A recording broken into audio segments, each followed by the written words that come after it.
really tough to, help people to kind of reorganize. We identified that there is actually a skill gap in the market. People do not actually possess the right skills that are actually needed in the market. So that is the main problem that we have identified, and that is the main issue why I started my own startup.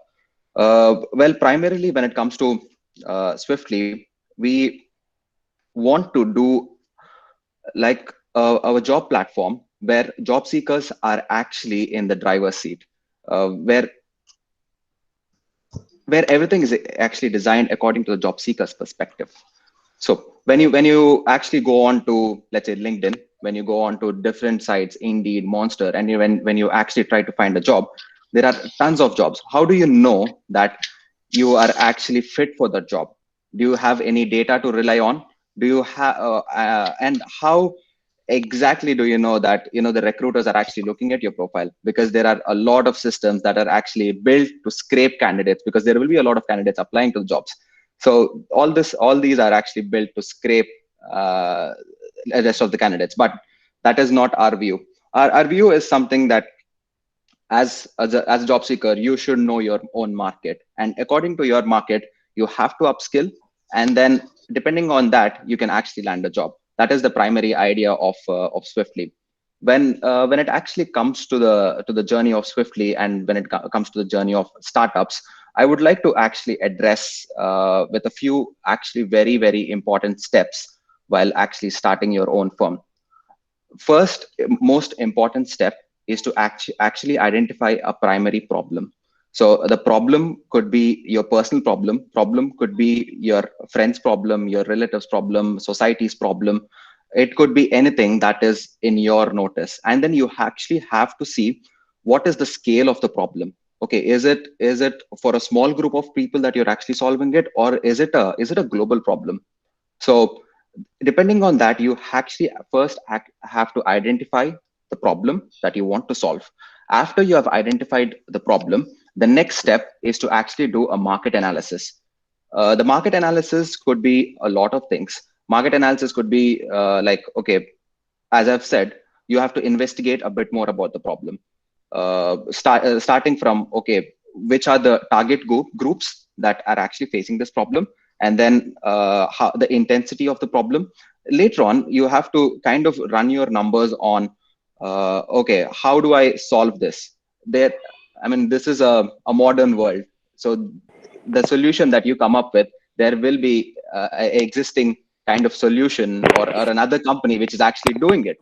So it is very important to know your competitors. So okay, there are several other competitors in this market, in this space. So how are how are we different, or how is your idea different, how is your approach different when it comes to the problem solving? Depending on that, depending on your analysis, you have to come up with your first primary solution. The first primary solution will be like, okay, this is where I start. That is not your final product. So your product will be something that you will develop in the course of 6 months. But then the first thing is to actually come up with the first solution. When you have come up with the very first solution, you have to what do I call it, as devil's advocate. You have to pitch your idea to people who will actually break down your idea. You have to go to those people, pitch it to them. Okay, this is my idea, this is the problem, this is what I want to solve, this is how I want to solve it. And then there has to be a few people who will actually break down your idea. You have to get back into your thoughts. Okay, I take the entire feedback that you have gotten from them, and then later on you have to rework on your idea.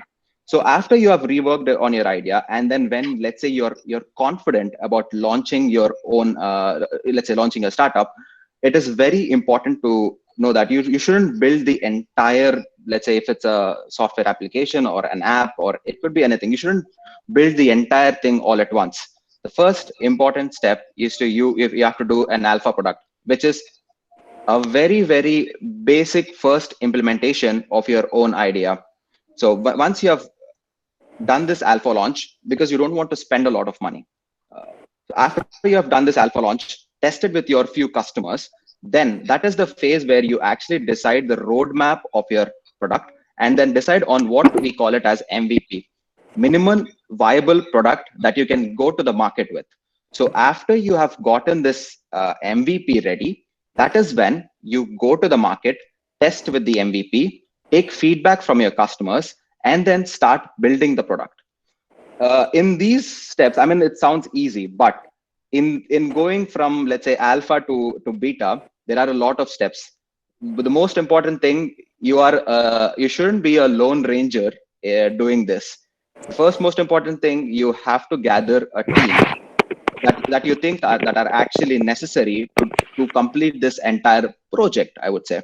So in order to complete this entire project, you need to gather a team, which is the most important and most crucial thing. After you have completed gathering your team, then you have to start working on the project. Never be a lone ranger. Lone ranger never works.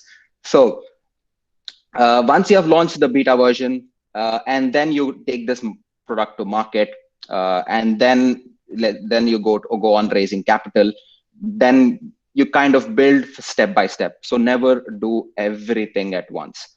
When it comes to, let's say, all the ethical steps, it is very important that I would say, I would rate it in that way. You have to know your competitors, but then you have to work in such a way that your competitors kind of feels threatened with your idea. So you have to have some kind of an additional edge to your own idea. You can't really replicate your competitor. Then you have to be the best to actually over compete your competitor, because they're already in the market. They already have customers. They're already running everything. So you always have to have that little edge. You know, why are you best? How are you different from your competitor? So with all these steps, you have to kind of, let's say, set an example for your competitors.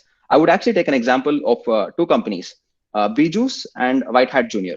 So Bijus has been in India for a long time.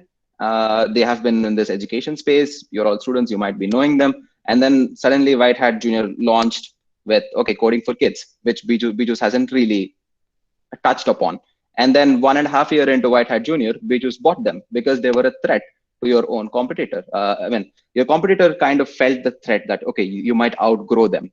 So that is the way, the perfect example on, you have to think of an edge case that is different from your competitors.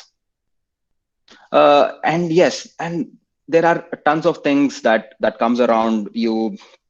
People will demotivate you. People will say a lot of things that your idea is not going to work. There's going to be a lot of things that you have to come across. But then one thing is that as a founder, the most important thing is that you have to believe in the idea.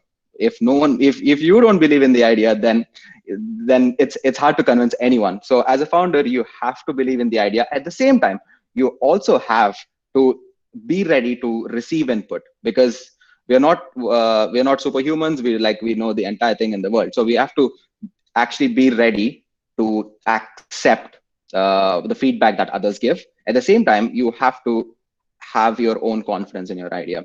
So that is a way I could see from let's say my journey of one year of, let's say, from starting a company until the launch. This has been my entire let's say journey. Bhagyalakshmi Garu, do you have any other specific questions that you would like to address upon?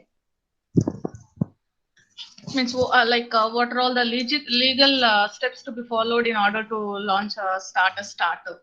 Just will you focus on the key points? Yes.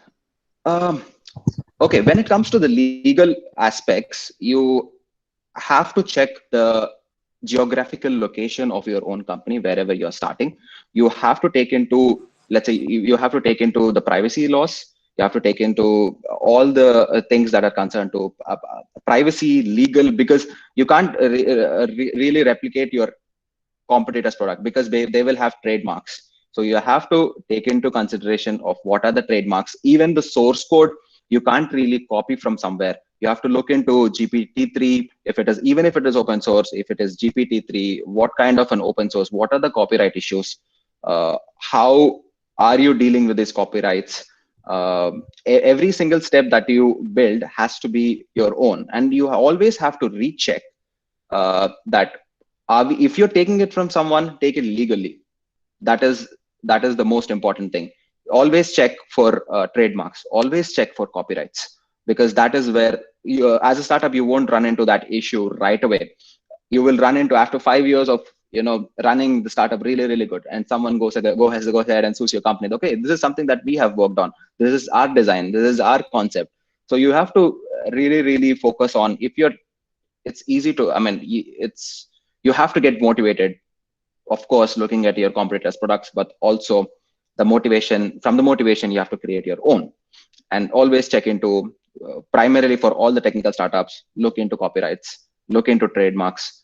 uh, Everything that's related to open source will also have copyrights. So open source doesn't really mean you can pull it up and you can use it directly. So check their GPT-3 license, go ahead and uh, I mean, the registration and everything, it is very geographically dependent.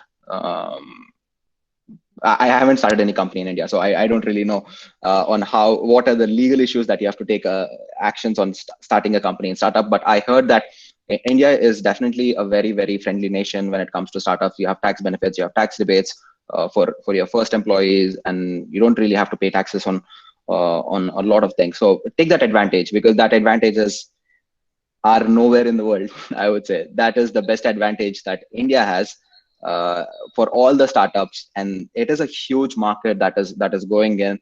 Try to, as I've said, it is a country of 1.3 billion population. There are lakhs of problems that you could solve. Pick one problem, solve that one problem, and then that is more than enough for your startup to actually click. So, yeah. Mr. Aditya, could you please give a light on, because these are all BTech BE students, undergraduate students, what kind of opportunities will they get as to start a startup? Because they're all undergraduate students, immediately after completion of their engineering degree, what kind of opportunities in a startup they can get? I think the How best advice do that I can, they'll proceed? the How best can they advice that I proceed? can, yeah, the best way for undergrads is actually utilize the time while they're actually in undergraduation. So it is pointless to wait 4 years to start a company when you can actually do it right now. I mean, you're in this education phase where there isn't too much pressure on you to, let's say, I don't know, get settled in your career, find a job or something. You're still in that education phase. So if you want to start a company, or if you want to do something, that phase is the best phase that you can work on. Set a foundation while you're actually doing this undergraduation. You don't have to start everything while you're studying, but then try to set a foundation for whatever you want to start in the future after graduation. Because if without any foundation, after 4 years you go into the market and then you want to do something, then there is going to be a lot of pressure, because you haven't done your research, you haven't done your background work. You are all of a sudden you're out, and then you are in this confused situation where, okay, I want to start a company, or do I want to uh, get a job? So in this confusion, a lot of people will go and opt for jobs. That is how the entire brain drain happens, because they aren't really prepared to actually start. Utilize your 4 years of undergraduation to actually set the foundation. Don't start anything. It's okay. Set the foundation in this 4 years. Soon after you're ready. Soon after you're going into soon after you're graduated, you have worked on everything. You have done your research. You have, let's say, established all the network that's needed, and then you're out in the market. So that is the best possible advice that I actually give. And when it comes to, let's say, opportunities, if you do not think that you possess the skills right away after graduation, or let's say you, often it happens that, okay, I don't know what to do. I can't pick a problem. I can't do something. I'm not in that entrepreneurial mindset yet. Then, if you're not in that entrepreneurial mindset, pick a startup or small company who's trying to solve a problem, who are in the same entrepreneurial space. join that startup, get to know how startup works, how startup functions, and then, as I've said, take inspiration from them, learn from the other entrepreneurs, grow your network. Network is the most important thing. Grow your network, and then once you're confident, then you can start something on your own. So I would say, either if you're already in that entrepreneurial mindset, build a foundation. If you're not in that entrepreneurial mindset, the best option is pick another startup who are in that space, where you can learn from right from graduate. I mean, undergrads, you don't have to wait on 4 years. You can right away. I mean, in, let's say, in Matrushi is in Hyderabad, I guess. So Hyderabad, there are tons of startups, like tons of startups. You can join one startup as an intern and learn during the graduation as well. So soon after you've done with the undergraduation, you have already gained the entire foundation to kind of start your own firm, or continue with them. So you never know what comes around.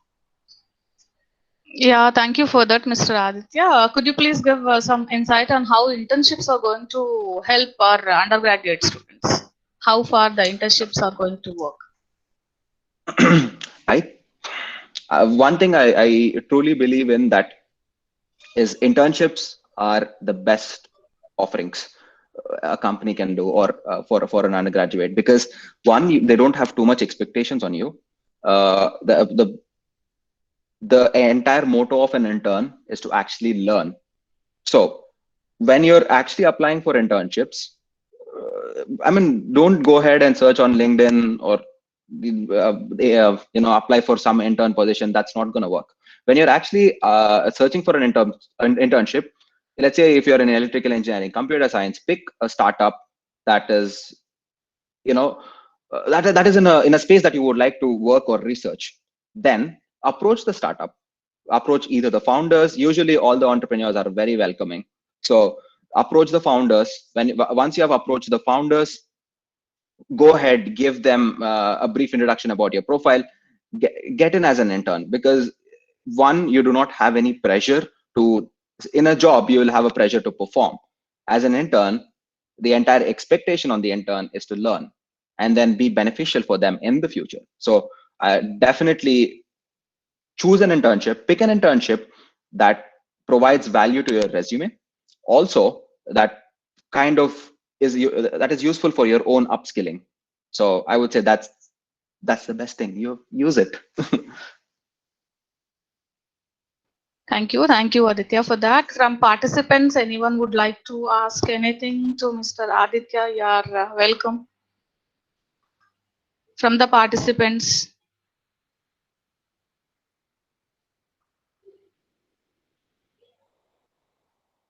Anyone from the participants? Students? Madam. Yeah. Yeah, this is Sharma, madam, from Triple Department. Yes, sir. Yes, sir. Yeah, I have one question for you, sir. How to determine whether somebody is capable of starting a business or becoming an entrepreneur? Okay. Because it is for the sake of actually, students we are asking this, because they should know that basic question. Yes. Okay. How do you know that you are an entrepreneur, or how to identify a person that is an entrepreneur? It's actually a really good question. The first thing that I can see, that if you are an entrepreneur, the first thing, you might not be like really good at grades. It doesn't really, grade doesn't really matter. Your entire portfolio doesn't really matter. If you're a problem solver, you are an entrepreneur. If you look at problems as, yes, these are problems in the society, and then I want to solve them, no matter if you don't have the skills. It doesn't really matter if you don't possess all the programming languages. It doesn't really matter. All you have to do, all entrepreneurship is nothing but problem solving. So the best way that I can suggest faculty, or that's the best way, is to, if you have to identify students who are actually problem solvers. The problem, I think, and also the most important thing, I haven't got any questions from the students, people who actually ask a lot of questions. That's the first thing. Ask a lot of questions, because you're taking a one-way input from me. It is you're going to feed them, but then if you the entire identification process works when you have taken the input from me and then you got a question. No, this is something wrong that you have said, or how does this work? This entire curiosity, ability to question others, no matter what their position is, and problem solver. I think these three qualities are the most important for an entrepreneur.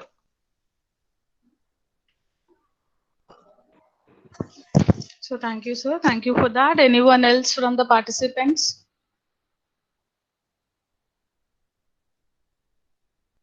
Students, no one is coming forward.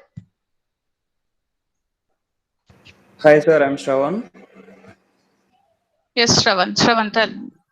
Yeah. Can you elaborate this sentence like "fake it until we make it"? Like this sentence relate to our startups. Okay. I have another question in the chat as well, but then I'm going to answer the chat after your question. So, okay, fake it until you make it. Primarily, this thing of fake it until you make it. When you're building such a huge company, let's take an example. You're building an app.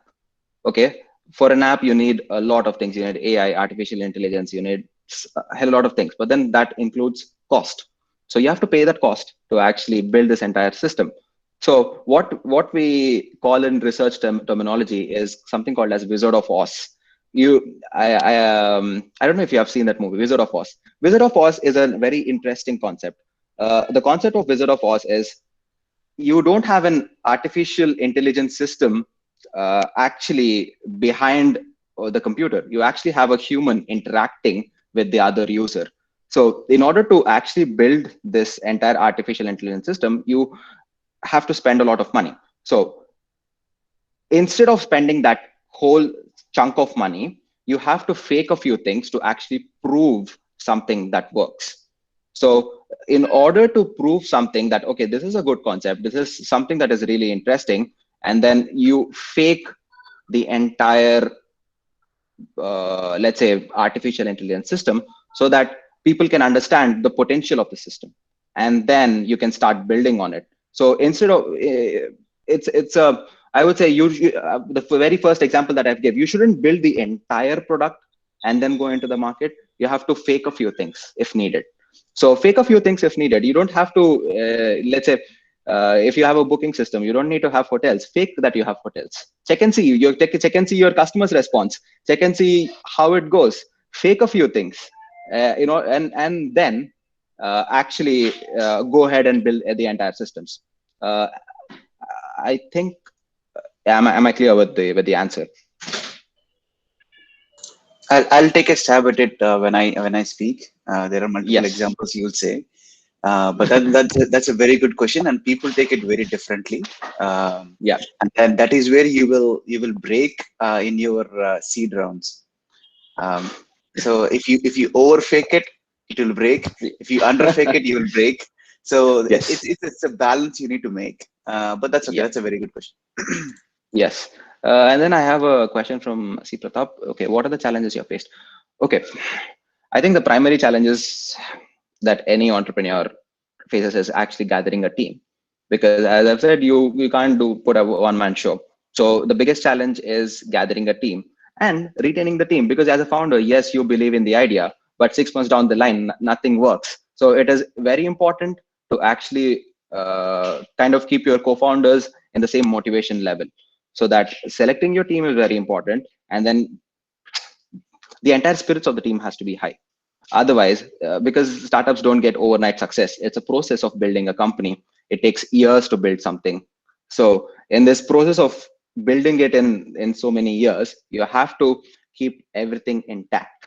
And then that's one problem that I've faced. Now people coming and leaving who do not believe in your idea. That's primarily. And then next thing is, you want to do a lot of things.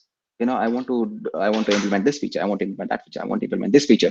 So I think every entrepreneur, every first-time entrepreneur, serial entrepreneur, no matter what their experience is, they get carried away with their product.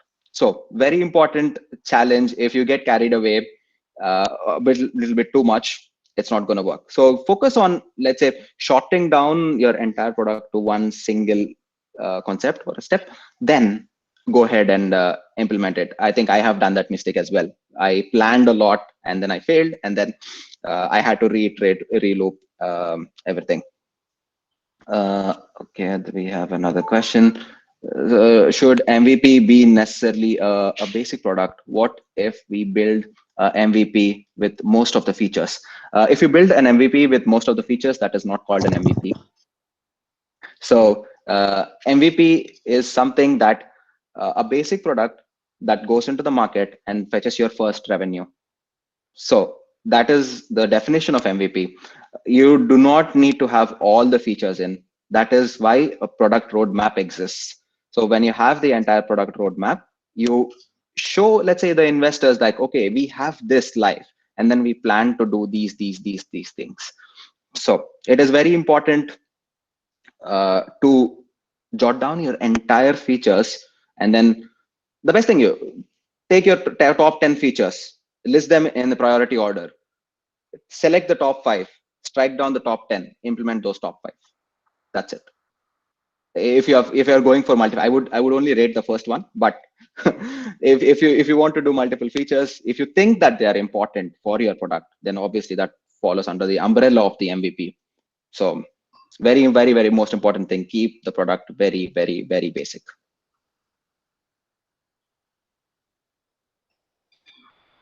Yeah, other question, like when we should realize to shut down our startup?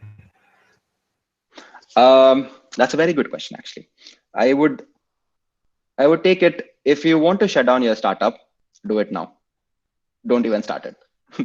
Because primarily the entire process of starting a company is to stick with it for a very long time. But there is a strategy if you want to shut down the startup. See, as I've said, fail fast. If you want to test something in the market, you have to fail fast. Don't spend 3-4 years in building the product and fail after that and then shut down your company. If you want to start something in 3 months and then fail fast. Stop the company. If it doesn't work, stop it.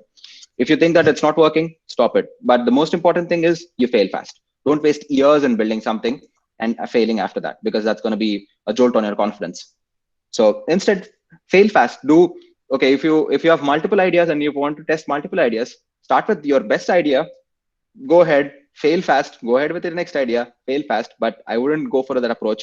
If you're sticking with that idea, stick with that for a long time, until you actually see some revenues, until you actually see that product is all about tweaking. Sometimes you just have to tweak a few features in order for the product to actually make it a big hit. I will actually tell you about a very, very good example. I think 90% or 100% of you might have played Candy Crush. Can I get a yes? Maybe. Yeah. I think most of you might have played Candy Crush. You know the story behind the Candy Crush?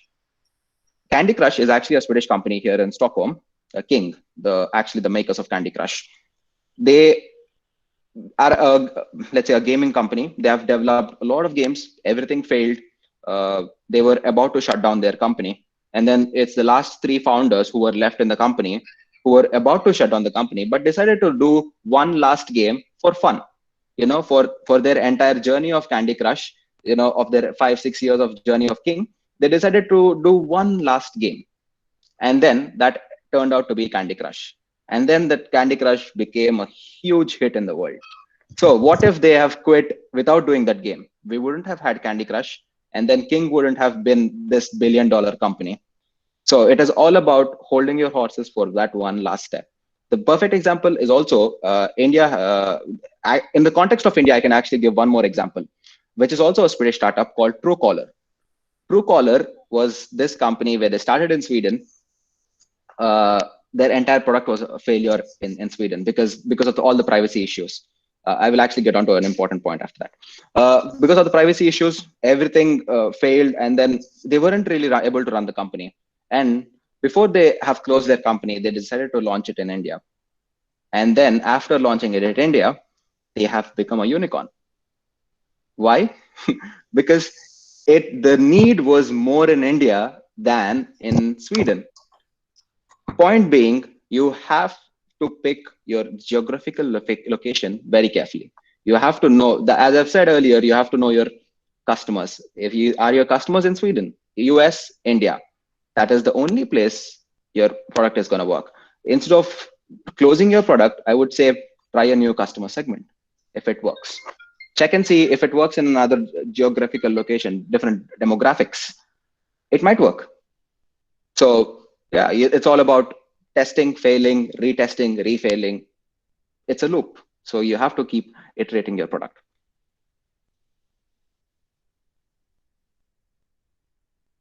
Any more questions?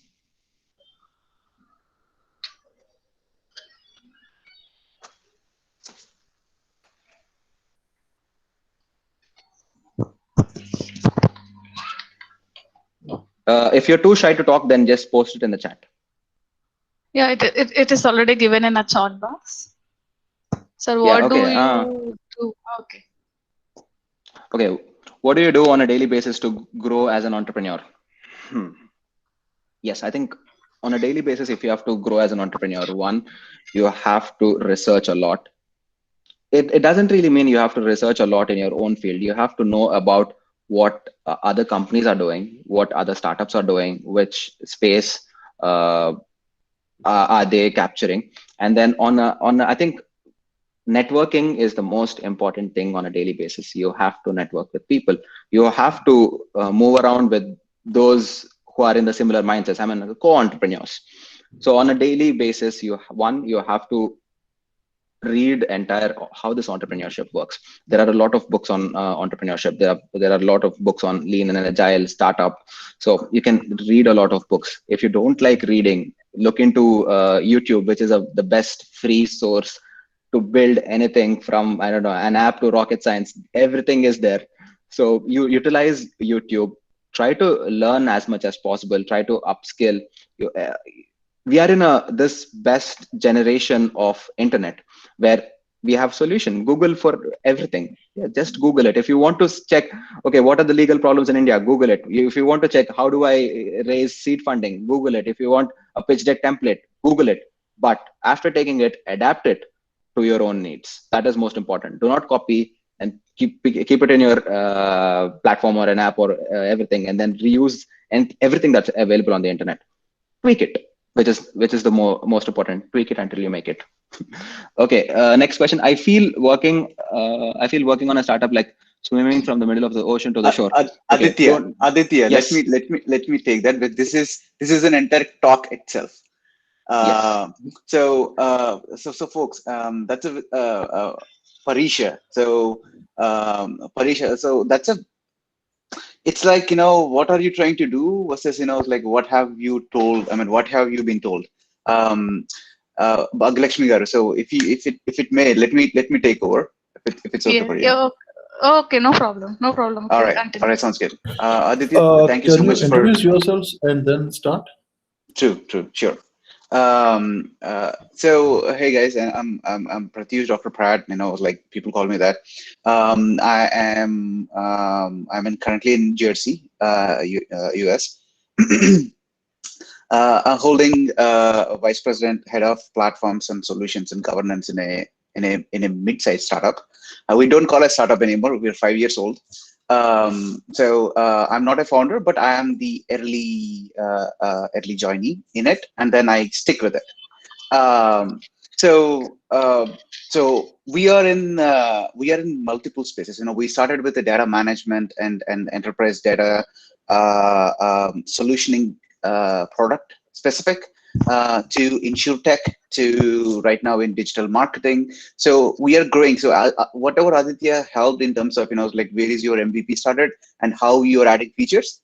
So we are in a third step right now. So we had MVP, we had new customer, we have customers, and then we learned from it, and then we built a product around it again, and then we extended that to multiple products, and we saw, oh man, this is an entirely new line of space. So we broke the product into different products.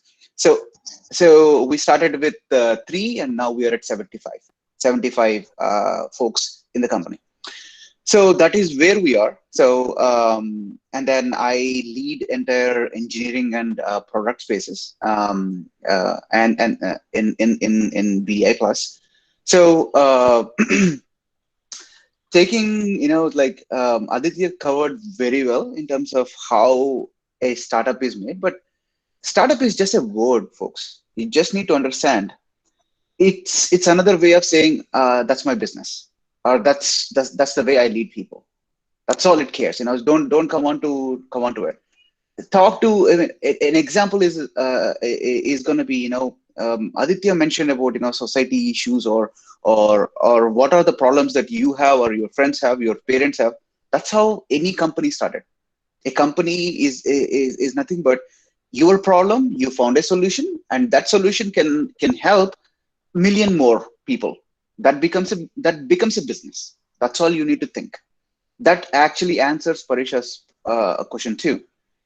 If you are trying to solve a problem, or if you are part of a problem, solutioning is your goal. If you create a solution, and then the next step is, can that solution help others? And that becomes your first customer. And then if they're, I mean, every customer will have slightly different problems. So it's not going to be the same problem, but a slightly different problem. That becomes your new feature. Any new tweak to it becomes a new feature. That becomes, it's like a cluster of people have the same problem, will become your first part of the customers. Wherever the feature deviates, they will become the new customer segment. That is how you will grow. Always take it in mind. Your end goal is to help others. While helping out, you are going to get money. That becomes a business. Startup where you get money. There are, there are startups where you won't get money back, but you will get goods in return. It's like there are, it's more like, it's like a typical business, how it runs, right? So to run a business, you need capital, right? There are a lot of things that people misunderstand from a startup world. Everything is a capital in startup. Your idea is a capital. Your assets in terms of the domains are capital. These are all comes into picture. Even if you are in the middle of your journey, you can leverage any of those things to move forward. So I'll tell you examples of how we are doing it. So we had an idea when we were when our founder was working in a big fintech firm, not a fintech, but in a big financial firm, where like why there are a lot of issues in data management and why the data democratization is not happening. So that's a if you think in a world, it's a simple problem for a bigger company, but if you see it in the money wise, it was actually costing billions. So what the idea is, okay, man, data is sparse. What can you do to do it? So what you need foundational things in terms of how you can bring the data in, how you can massage the data, and then how you can take the data out. For that, you're going to build governance. So what we're finding, you find connectors, you find your infrastructure, and then how do you manage infrastructure, and then how do you send the data out, and then how they can take the data. So that becomes new features and features and features. So the idea is, how can you democratize data? That becomes, how does it become a data management platform? That is how we made our MVP to be. We made the same mistakes as Aditya mentioned. It's like you think about an issue, you think, oh man, I can solve this, I can solve this, I can solve this. Then the solutions will become n number, and by the time you solve the third one or fourth one, you lost about a year or 2 years, and then that will actually slow you down. The idea is, in running any business or a company, make sure your idea actually sticks in terms of is that something that you are really passionate about, and is that something someone else has an issue or not. And an issue can be yours, an issue can be multiple other folks. The more problems everyone else have, if you are solving that issue, then you will be more profitable. Okay, so always think it in that way. So when you have that, when you are building your business ground up, you are showing you have a potential. A potential can be shown in terms of, this is the problem, this is the solution I'm trying to make, and these are the number of folks who have this problem, so I'm going to help them. So that's what Aditya was mentioning about who are your customer segments, and then it's like you're gonna pitch it to them, and while pitching it, your MVP is nothing but just to show your brand. You have a website. If it's an app, you build an app.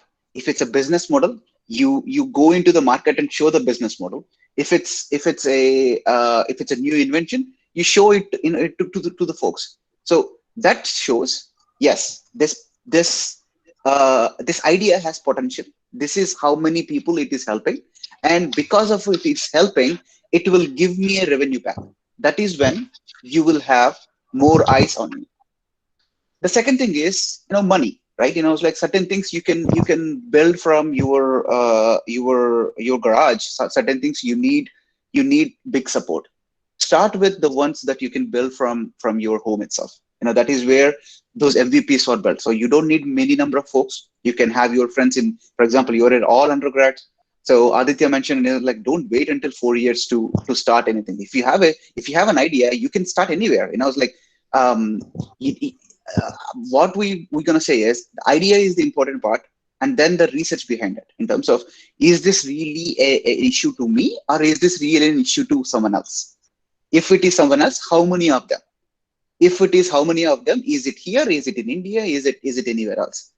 And then you see, oh, what is the solution I'm trying to prepare, and then is that solution fit for them? So what you do, you create a solution as small as possible from your place, and then you take as small as possible customers, and then you tell them, this is my solution, try it out.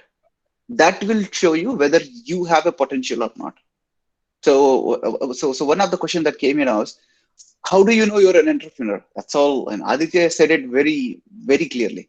If you are a problem solver, you're always an entrepreneur. Entrepreneur is nothing but you are a leader who knows how to solve a problem, and then who can lead folks as well too. Money, a startup or money and the society will all come along with it. But always you have a mindset that, do you love it? Are you able to solve it? And are you able to give this to someone else? One of the bigger issues that we faced from a startup world is, you try to solve 1,000 issues. For that, you hire 10,000 folks, and then it won't go in a right path. So always have a product mindset in terms of what are the features which are needed for the customer, and then always gonna be 2 steps ahead in terms of your thoughts. You can, while you are cooking something, you will get a new thought. Don't think it's like you have to build it right away. You need to know when you are building it. So this brings up one of the question from Bhaglakshmi ma'am, in terms of, it's like, how do you, so if you start from a basic way, startup is nothing but a business, right? But there are, it's like, to start a business in every country, there are laws. For some countries, you need to be a citizen. For some countries, you need to have this, PAN card or an IT number or an SSN number to start with. It's like, you have everyone has their own, but it follows the same ideas of any company where you are trying to do any business transaction. So for in India, you need to, if you're going to become a business, you need to register your business first, right? That's nothing but you're registering a startup. To register something, there are multiple types of businesses there are, and then for somewhere you need to have multiple directors, and then once you show it, as long as you get your business identification number or something, then you're gonna look for, okay, is this enough for me to start transactions? That's all you care, starting transactions. And then there comes, it's like, your typical capital or assets in terms of getting a domain, showing your brand, having good roadmap shown to public, go to a meeting or a meetup. There are thousands of meetups are happening. learn everywhere. Whatever you are learning from Bhagalakshmi ma'am or any other professor, you also learn from your parents, so you also learn from your peers. Like that, startups or any company or any business idea, people start pitching it in meetings, workshops like these. Go and listen to them. Everything is a learner for you. They might help you in your idea, they might help you how to run a business, they might help you how to solve a problem too. So the idea always is, am I going to solve the problem or not? That's all it cares. Now, so once you start something, then Aditya said, you need to have good commando force. So you need to have folks who can work with you. There are two ways. Are you an employee, or are you a believer? There are two things that you need to understand. An employee is more like, okay, this is my job, I don't care what happens next, I'm getting my money, I'm good. A believer is where I want to grow with the company.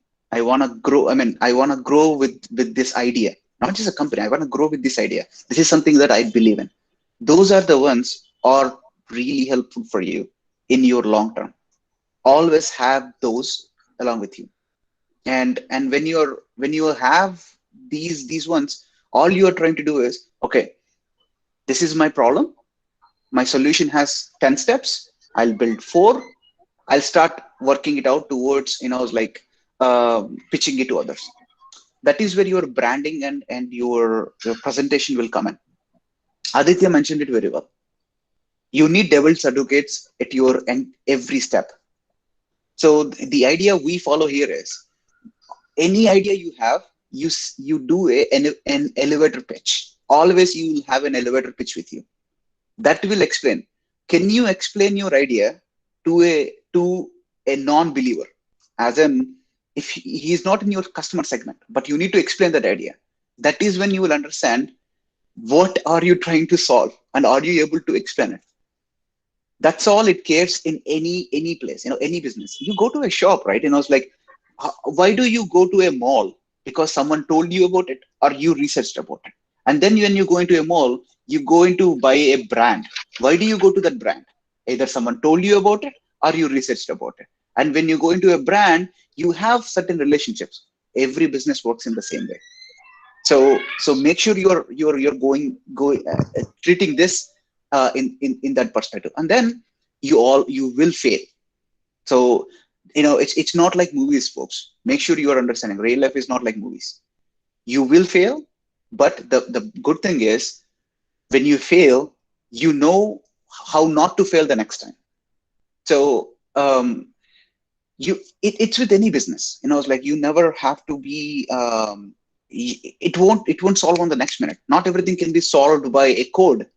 It has to be a mindset. So there comes ethics in terms of, would you be someone who would be, it's like, for example, treat your employees as labor, or treat your employees as your colleagues or your friends? It's like, you have to build that relationship ground up.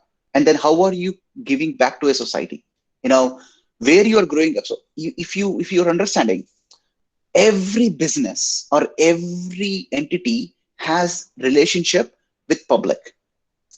Whether it is a business to a business entity, or it's a business to a customer, end of the day, every human being will become a customer for you. So always you need to behave in such a way that, what are you giving back? And that actually brings you more legibility and branding as well. I know this is like a conundrum of, it's like, you give and I give back, and that is how it works everywhere. So the idea is always, do you have a problem? Are you trying to find a solution? Is that a problem for 1,000 more folks? And then give the solution to them. That's all. So once you have your MVP, or once you have your primary product done, make sure you have tons of other features to show off, because people who would like to invest in you needs a roadmap, needs your business plan, so that they can give you money, so that they get 5 times or 10 times written back. So that why would people would give you money, right? So taking that into consideration, always you need to have, future mindset in terms of, I have 10 features. What other, who else has this problem? Oh, if this problem is different, then let me solve that as well too as a new feature. So that is how you can grow, folks. Or while growing, always contribute back. It's like there are, not everything is a tech startup. It's like you can go into agriculture, you can go into finance, you can go into healthcare. A domain is not that important. The important part is the problem, and do you have enough folks who have that problem? So if you don't have enough folks, then it's like, is that enough for you to start? And if it's not, it's like move over. It's like, it's not like, I have a problem, but I know this, I can solve it, and only 10 people has this issue, and as of right now, 10. Will it grow to 1,000? If so, good. If not, you need to rethink. Is it a problem I should solve? Or you can think, like, is it a problem I'll solve and I'll just give it for free, man? I was like, who cares? Think it in that way always. So that these are the items that I would like to say, and Aditya cleared it a lot of the paths for me. But when I see the questions, I was like, make sure you are understanding that, it's like, startup is nothing but a business that you just started. That's all. So always you need to think it in that way, and always you need to be a problem solver, be a believer. If you don't believe it, there is no point going forward. So I'll stop here for any more questions. So I see one more question came up. Suppose a non-techie customer who never like to hear a no comes to us and asking help for a specific upset problem, like draw 4 lines all mutually perpendicular. How do we convince him, or that is technically not possible without losing the customer, without keeping our reputation at stake? Very good question. You actually face this every minute in any business. So that is where your customer segmentation comes in terms of, it's an abyss. If you say yes to a customer always, you will go into a never-ending loop. You will deviate. Always you need to understand, what is your roadmap? Is your roadmap is such a way that that problem can actually help your roadmap or not? If that is not, you need to see, is the customer base of this problem, whatever the new non-techie customer who is asking for an upsell problem, is the problem actually a problem for someone else as well too? Make sure you are in that mindset. If it is not helping you in your roadmap, and also if it is not going to be a generalized problem where everyone else, or you can monetize it, I would suggest you would either, if it's like, I don't have any other project, so I will start doing it, versus I know my project actually, I know my problem actually a legible problem, I'll start working on it. So that is where the decisions will come in. There is no yes or no to it. It is depends on how the business plan is, and how you would like to go through your product roadmap. And no, you'll have to say no for a lot of things too, if it is deviating from your plan. So you either have to stick with your plan, or you just deviate, and you'll become a staffing or a solutioning company rather than a company which leads. So that is where you will have to make a decision.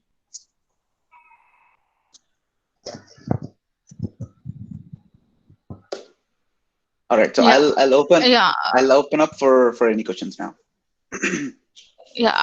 Myself, I have a doubt, Mr. Pratyush.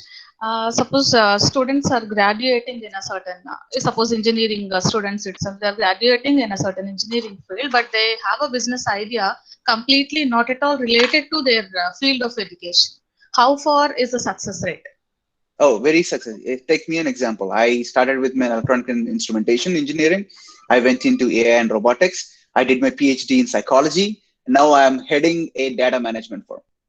You see, it's like, that is where it will come in. It doesn't matter what field you are in, as long as you are able to solve a problem, you are going to be success in it. So take an there are tons of other examples as well too, in terms of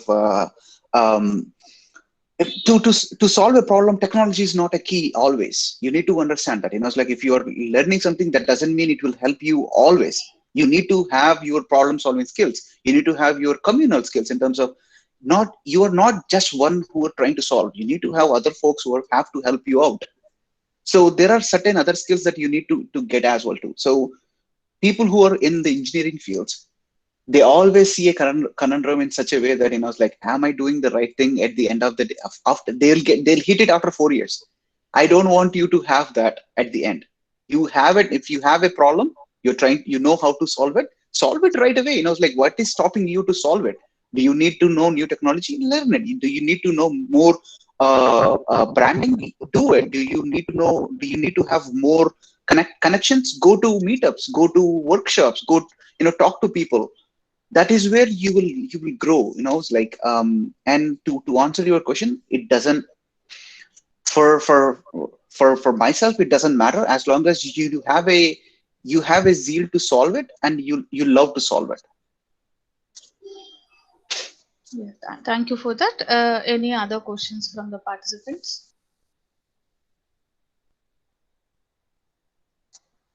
You can also communicate through chat. Aditya said it as well too, right? If you are really thinking, then you'll ask a question. So this is what I do with my colleagues as well too. So whenever we go to a whiteboarding session, we always have a whiteboard at every place, because you will have an idea, you start drawing it. The only way you will understand if the other one understood it is, it's like in our company, what we do is we say, okay, so this is what we are thinking to do. Come back in an hour and ask me the questions about it. That way you will know you are thinking about it, and you are actually having the questions. Like, always there will be questions, guys. It's like, don't stop yourself. If you're stopping yourself, that does mean you are not going to try about it. So try. If you're not trying, then it's going to be a sine wave, not a sine wave. It always goes down. So ask your questions, folks.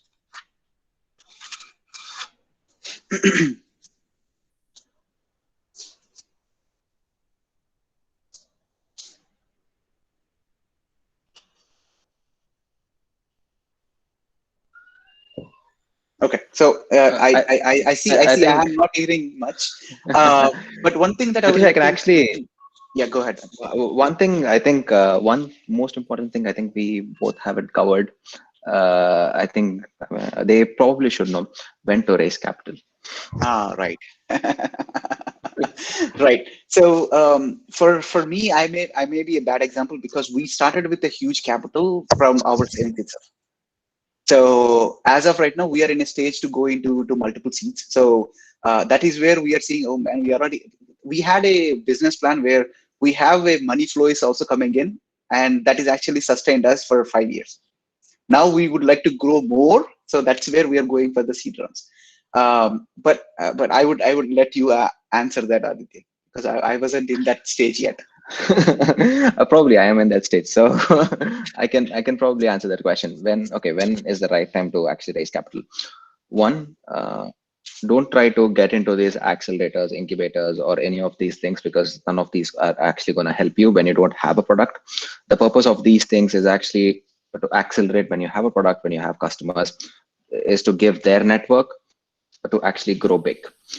So primarily, I would say, if you don't have investment, that is the thing that I've said. Start with the smallest thing that you can do that is feasible and economically feasible as well. At some point, you will hit the wall. Okay, from here we can't really go ahead. But after you hit that wall, you have to make a decision. Do we have customers? Do we have revenue? Okay, what is our customer base? And then what is our growth plan? Why do we need the money for is the first primary question you have to ask for yourself. Why do we need it? When you know, okay, this is the thing. For example, I have 10 customers now, and then I would like to go to 20, 30, or 40 customers. In order to reach those 40 customers, I have to build this small segment of my product. For that, I need money. Then you raise capital. Then the investors would look in, okay, how much have you gained with these 10 customers? what is your revenue, what is your projection. So they were like, okay, you have a plan to go to from 10 to 40 customers, and then you know what to build, so that they realize that you're not wasting their money. So that is the most important thing. Startups burn. Every startup burns, no matter what. You waste a lot of money on everything that you don't need. That's a learning curve. But then it is very important to at least be like a little bit structured in why do you need capital, and where are you going to spend it. So that is the most important thing. When you need capital, you know it as a founder that, okay, I need capital from now. But without a product, no one is going to invest a single penny into your product. So True. two things. True. So that is that I'll add one more thing to it. So that is where the fake or non-fake, how do you fake it, will come in. I'll tell you guys, it's like, if you have an idea, for example, you're creating an application, right? So an application has a UI, and then you have a customer coming onto it, and then you are moving from one item to another item. There are certain things that you need data, certain things you can show this is how it looks like. Always you need to think is you are actually feel you are a director, a movie director. When you are going to an investor, you're not going to take your movie there and then start showing off, it's like this is when I need money, right? You need to show it in an imaginative way. This is how it's going to look like. In real world, what happens is they would like to see where you started, they would like to see what is yours, and then they would like to see where it is going. So you need to show this is what I hold already. That is where you can't fake. This is where I'm going towards, and this is how it's looked like. That is where you have to simulate. We don't call it as fake anymore. Faking is where even you don't have anything, you're going to show this is mine, I already have it. So that is where the fakeness comes in. But always when you're telling a story or showing a wireframe or showing a journey, you will have certain items which you don't have in your development cycle right now, but you need to show this is how it's going to look like. So I'll tell you example. We use Adobe or InVision or something just to show a mock of how a dashboard or how the end product would look like. And then that actually helps anyone else to be on their shoes. So some of them are clickable, you can play with it, and then that shows you, oh, this is how it's going to look like. And then you say, to reach there, this is what my steps are. And as detailed as possible, when you're doing it in that way, that is when you're showing what you're talking about, what the end goal is, and how to solve for it, and you have a plan. So that is what everyone takes a look. So that is this is one other thing I would like to say. And the final one is, not everyone can become an entrepreneur. That doesn't mean you can't lead. So that is when you can start, you can be part of another startup or be a part of any other company. Go and learn there and see if you are able to solve anything there. If you're finding, oh, this is the edge case, well, it's like if you can solve it by yourself, that becomes your startup idea. So always, folks, you have to have a mind of problem solving, and the method of solving and how you are going to pitch it to others is what it meant to create a successful business.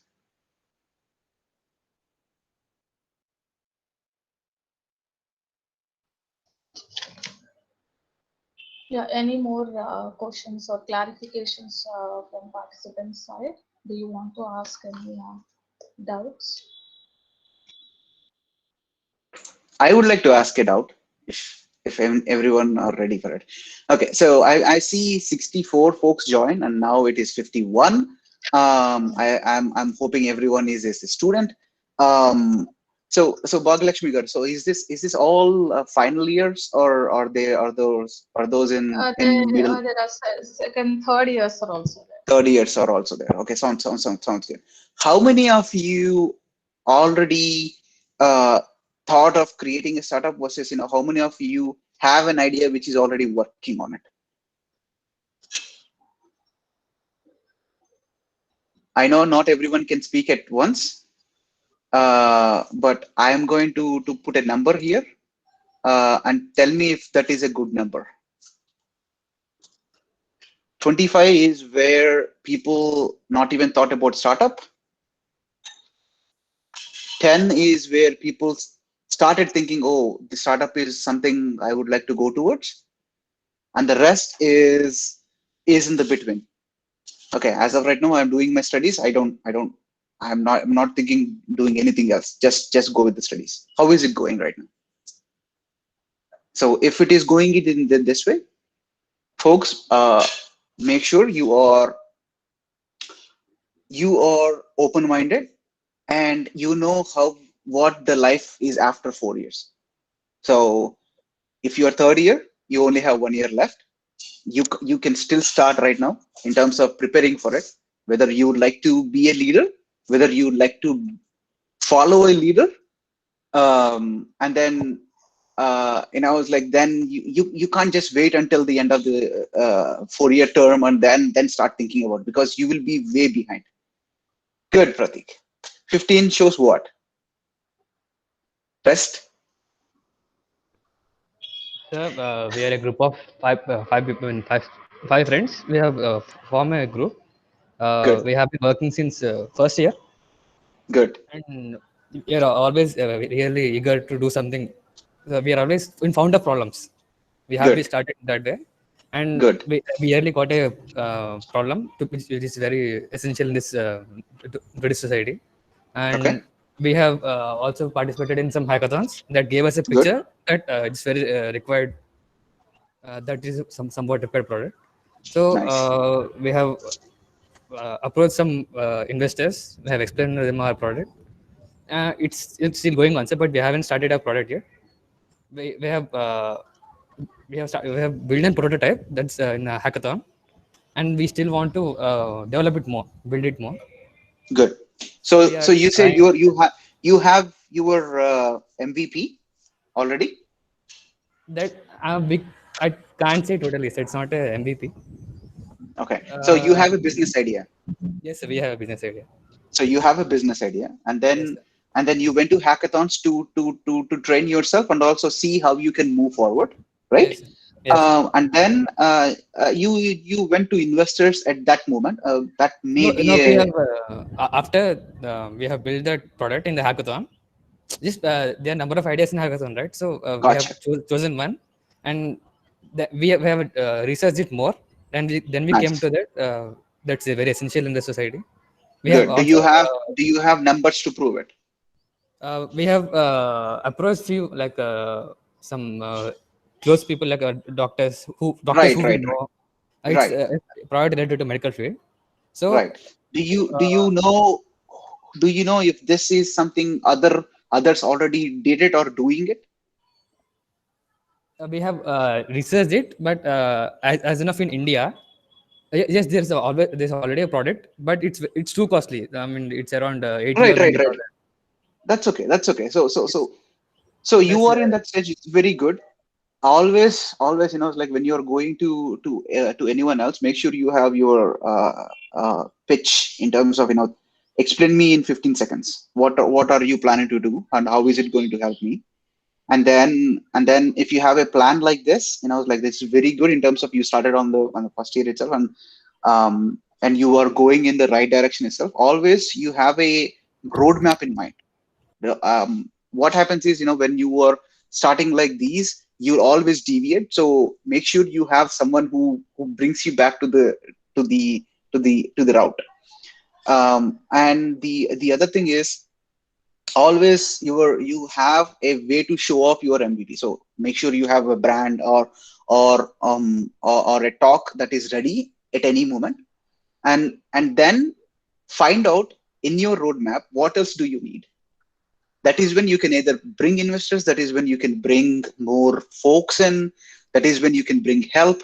So it's all trying to go into an end goal, right? End goal is, I would like to give this product to someone else, to give this product, this is what I say I will be delivering, and to reach it, this is what I need. So always keep it in mind, but you are in a good direction. I was like, so how is it going? So are you guys already attained these steps already, or at what stage are you in? So initially, I mean, like in second year, we were totally confused. We were searching for the problem. Then after knowing that this the problem we have got is required, so when we came to know about the problem, we just thought of creating just one product, one design of our product. Then in now after this lockdown, uh, we have got so many ideas from the investors. They were saying that you can include this in your product, you can include this in your product.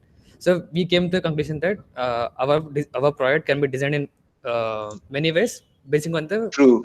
Exactly. This, I'll tell you an example. This also happened to most of our things as well too. People, so that this is where devil's advocates comes as well too. In terms of, like people who knows, who are in the field becomes SMEs, and they have a different way of solving it. And you need to be very careful here. What happens is that becomes a conundrum of, like, should I take that as my route, or is that a viable route in the future? You always have to keep that in mind. Always, there is always a good and bad, and there is always mistakes going to happen, but keep an open mind in it.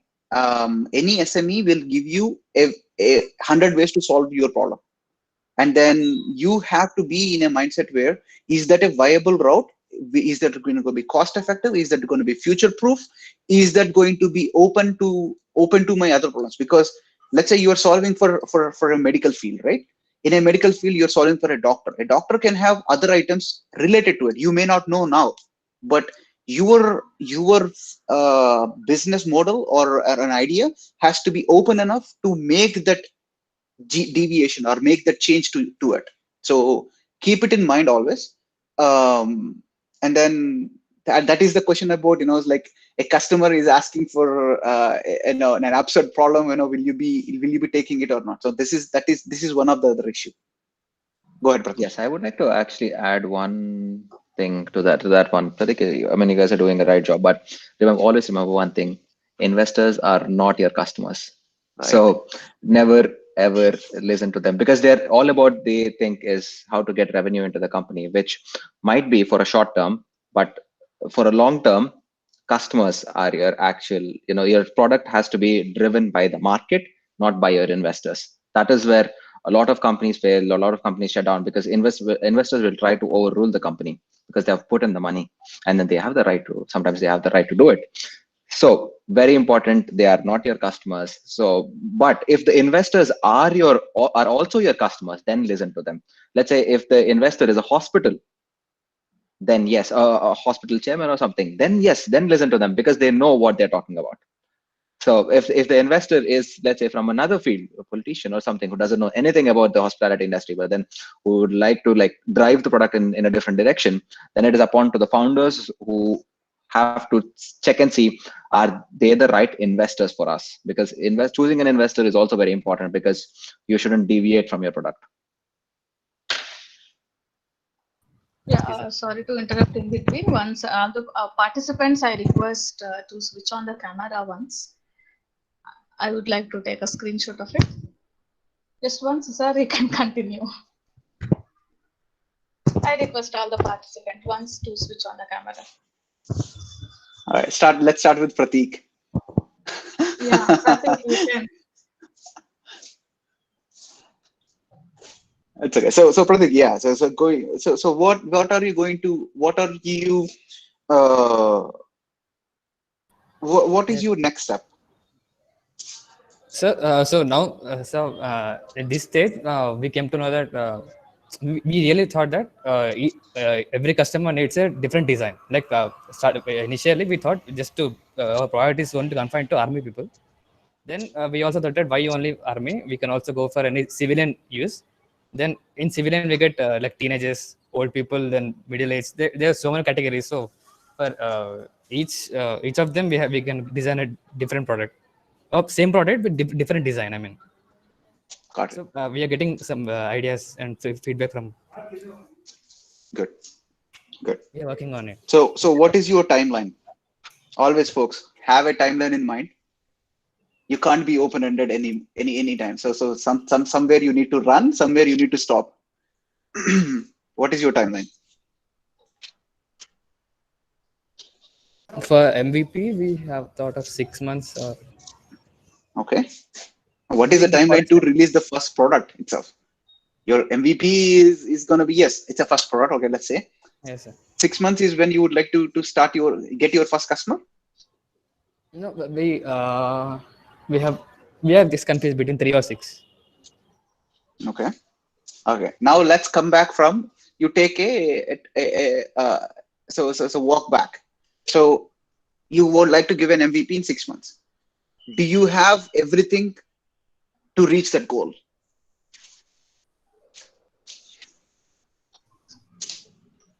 So you mean resources? Yeah, resources, capital, branding. You have to. So you are giving, for example, you have a pen in your hand. You are the final customer of a pen. Let's say to get the pen in your hand, you need to start creating. How the pen box look like, how the pen is, will the pen work? You see, it's like there are multiple steps, right? So do you have steps put into your roadmap? So always be methodical, Pratik. So the reason why I'm asking these questions is one, it's good that you have a timeline. That is when everyone fails. The second thing is once you have a timeline, walk backwards.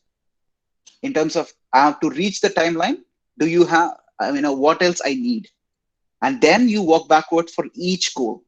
Oh, to reach this goal, this is what I need. Am I going to reach it or not? So that is how you can actually be successful as well too. It actually worked for us. And do you have a Yeah, I mean, I have a small, I mean, not a comment, but then Pratik, from 3 to 6 months is a 3 months gap, which is double the time.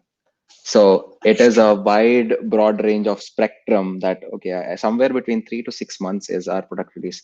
I mean, yeah, if you talk about 4 to 5 weeks, then it's acceptable. A week here and there. Double the time, it's often either I'm just trying to give you an advice. Either you haven't planned that much, or you're just trying to get an assumption. So if you know the plan, then you'll be like, okay, in 10 weeks we will be here. In 20 weeks we will be here. It will take 6 months plus or minus 1 month because of the risks that I have identified. So 3 to 6 months, it's okay to say, but also you have to mention what are the risks. Why is it the broad spectrum of 3 to 6 months? So know your risks, which is very important, because that is your risks are going to cause delays. So it is always important to identify the risks ahead in time than actually, I mean, they'll be on your path as well, but then you have to solve them as while you're going. But then it is always better to identify way ahead in time. Thank you, sir. And yes, there is actually one. I don't know, Pratyush, you might or might not agree with it, but there is one advice that I would actually give everyone. No matter if you're a student with a lot of backlogs, no matter if you're a topper, no matter if you're a last bench student, no matter like where you're from, no matter if you can't speak English, it doesn't really matter who you are when you're finally trying to solve a problem. So the best example that I can give is myself. I had backlogs in engineering. My percentage is fairly low. My master's was fairly low. I mean, it was okay, but it is always the struggle that has got me. Always the curiosity and the, let's say, the motivation to solve something has kind of got me from let's say a backlog student until the end, where last week Forbes recognized me as like a Forbes 30 under 30 potential candidates for European segment.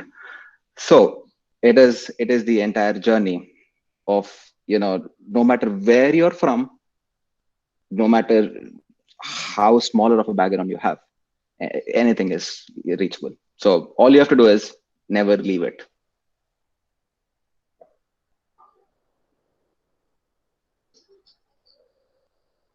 Yeah.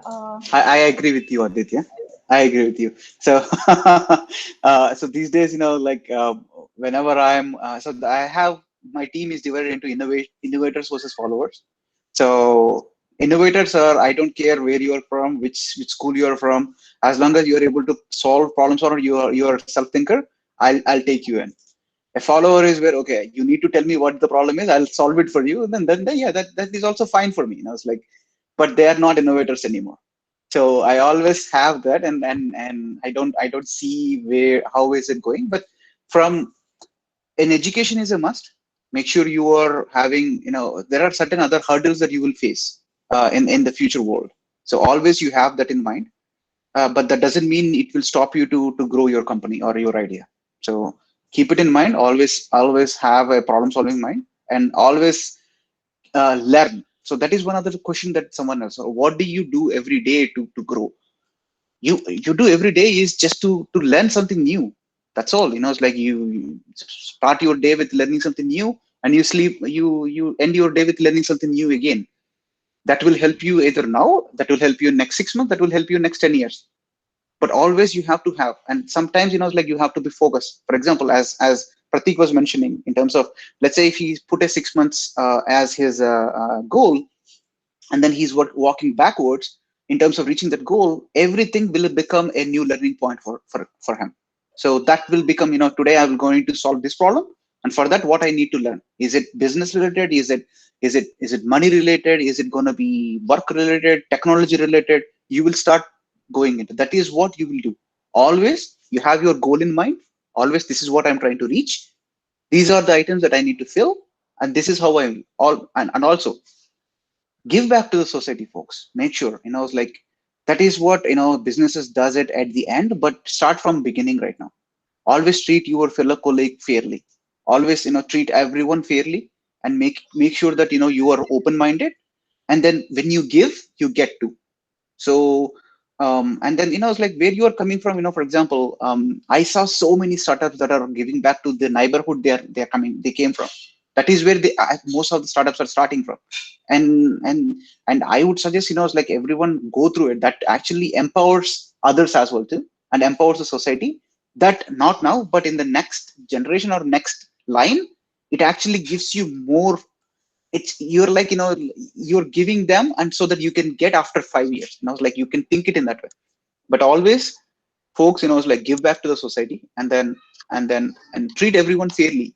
Make sure when you are building a company, you have a plan in terms of how you should treat your employee, how you should treat your colleague, how you should treat your partner. Always say upfront. Make sure you're transparent enough so that they trust you, and then that actually gives you a good bond as well too. Yeah, anything else from the participants?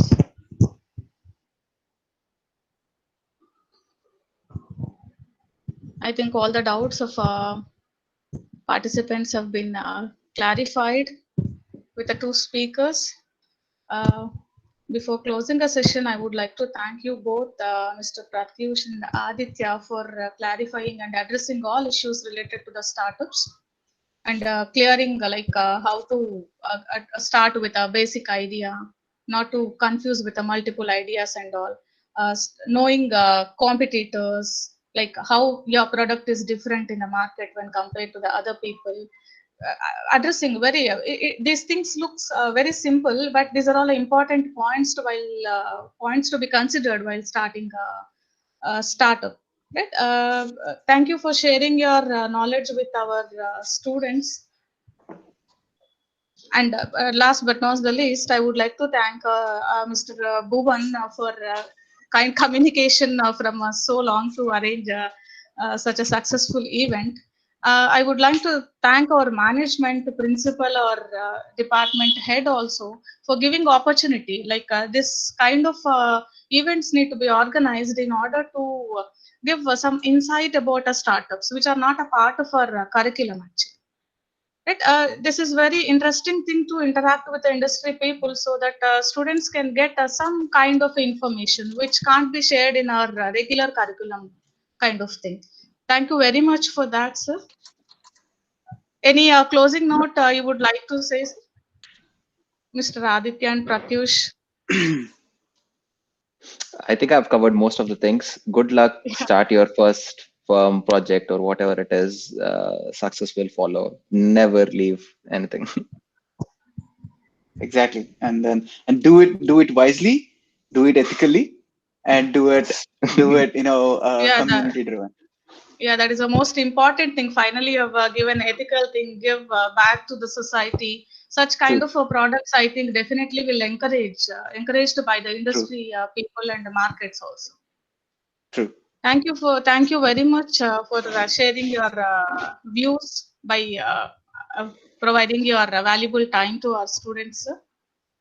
Thank you very much. No Yeah. problem. Thank you. I'm ending the session, sir. Thank you very much. All right. Yeah, Thank so you. Mr. Bhuvan, Thank you. would you like to speak something? Yeah, no, I just wanted to thank Pratyush and Aditya and also Bhagyalakshmi Garu for conducting this event. And from Svecha, we'd continue this collaboration and do more sessions like this. Thanks. Yeah, definitely, sir. We'll be in touch with you for organizing any such kind of events. If because this in our central government has started Institution Innovation Council, where they want to encourage young minds, bringing new products, new startups, innovative ideas. So every institution is having a Institution Innovation Council. This has been a good initiation by the central government. Under this, as a part of IIC only, we are able to organize these kind of events. We are getting opportunity to interact with the industry people. Thank you very much, sir, for sharing Sure. your views on in this occasion. Yeah. Sure. Thank Thanks for giving us the opportunity. Thank you. Yes. All right. Thank you Bye-bye. for inviting. Yep. Thank you. Bye. Yeah. Bye. Students, now you can leave the session.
Yeah, students, all of you can exit the session.